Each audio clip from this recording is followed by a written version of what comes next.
Most of us react to painful emotions in one of two ways. We try to avoid or outrun our difficult feelings by distracting ourselves, often with something like social media or food. At the extreme end of this strategy, some people are so hell-bent on avoiding difficult feelings that they keep themselves in a constant state of busyness and stress, so that they never have a minute to be alone with their thoughts and feelings. This is one of the underlying causes of burnout you rarely hear anyone talk about. The other way we tend to react to difficult feelings is to try and fix them and make them go away. Maybe you immediately start telling yourself why it's silly to feel the way you do, essentially trying to argue your way out of a painful feeling. Or maybe you go right to your tool belt of coping strategies and start deep breathing the second you feel anxious or irritated. Or perhaps your go-to fix-it strategy is reassurance seeking, outsourcing your emotional struggles to someone else.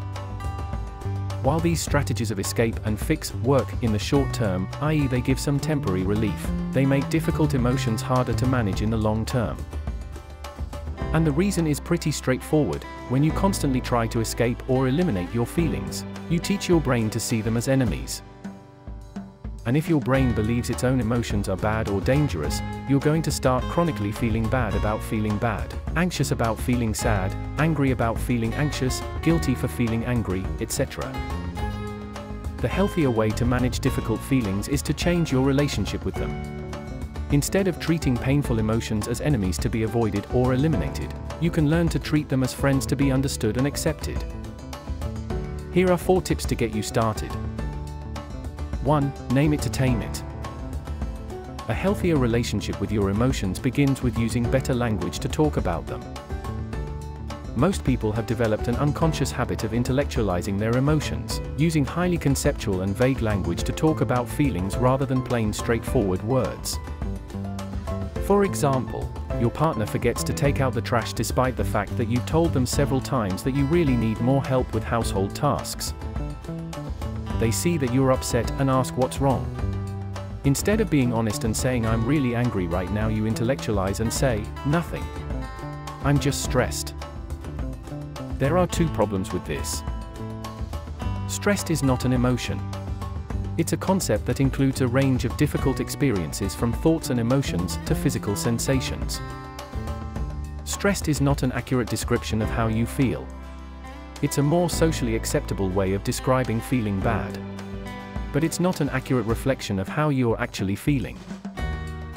Ironically, research shows that describing our emotions in plain, ordinary language actually helps to decrease their intensity. Which brings us to tip number 1 for learning to live with difficult feelings instead of avoiding them. When you acknowledge how you're feeling in plain, simple language, not only does it help reduce the intensity of the feeling, but it also teaches your brain a valuable lesson. Emotions aren't things to be hidden or covered up, they're a normal, if uncomfortable, part of the human experience. And it's normal and okay for me to feel them. 2. Just because it feels bad doesn't mean it is bad. Imagine this: you're walking down the sidewalk and suddenly trip and fall. As you try to stand up, you realize you can't put any weight on your right arm because there's a searing pain coming from your wrist. As you inspect your wrists more carefully, you notice that it looks weird, like it's not aimed in the right direction. You also notice the throbbing pain in your wrist getting stronger. Then it dawns on you, you broke your wrist. Now, here's the question, obviously a trick question given the overly dramatic build-up: is the pain you feel in your wrist bad? While it would be tempting to say of course it's bad because it hurts so damn bad, when you stop and think about it, the answer is pretty clearly no. The pain of a broken wrist is not bad. Of course, it hurts like hell. But that pain is actually a good thing. It's your body's way of signaling that there's something very wrong with your wrist that should be corrected as soon as possible. What's bad is the broken bone. Pain is the messenger. And no matter how much you dislike the message, it's not a good idea to shoot the messenger. Just because the pain feels bad doesn't mean it is bad. And the same is true for emotional pain. For example, feeling anxious is uncomfortable, but it's not bad. You need fear to keep you safe. And even if your fear is occasionally misplaced, that doesn't mean it's bad, or you're bad for feeling it. Sadness is uncomfortable, but it's not bad. Sadness is a perfectly normal response to the loss of something valuable and helps us reflect on the things that matter most to us. It may well feel bad to feel sad, but that doesn't mean it is bad, or you're bad for feeling it. 3. Be curious, not judgmental.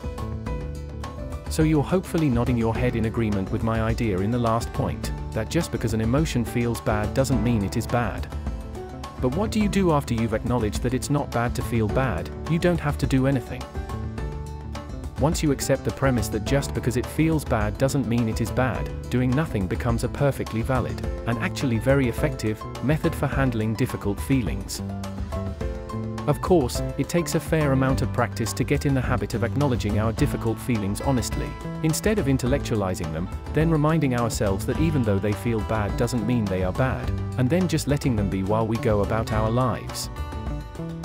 If you can start to cultivate a habit of being curious about difficult feelings, rather than judgmental, not only will those feelings subside more quickly, but you'll also be fostering a much kinder, gentler relationship with your own mind. 4. Practice with small emotions. Suppose you wanted to run a marathon. Would it make sense to just lace up your sneakers and try to run for 26.2 miles? Of course not. If you want to do something challenging like run a marathon, you have to train for it. And that means starting with running a couple of miles and slowly building your way up. Let's say you struggle with social anxiety, and the thing your social anxiety is really holding you back from is making new friends. But striking up conversations with brand new people is just about the scariest thing you can imagine doing. Instead of trying to brute force your way through conversations with new people, practice on smaller, easier situations first. Maybe you practice having casual chit-chat with some co-workers who you're familiar with, but don't actually talk about non-work stuff with very often. Then, once you feel a little more confident, try initiating conversations with waiters and waitresses or checkout clerks at the store, new people, but where the stakes are lower. Getting better at dealing with big, painful emotions is a skill like anything else. This means it makes sense to practice in a similar way as you do any other skill in life. Start small and slowly work your way up as you gain both competence and confidence.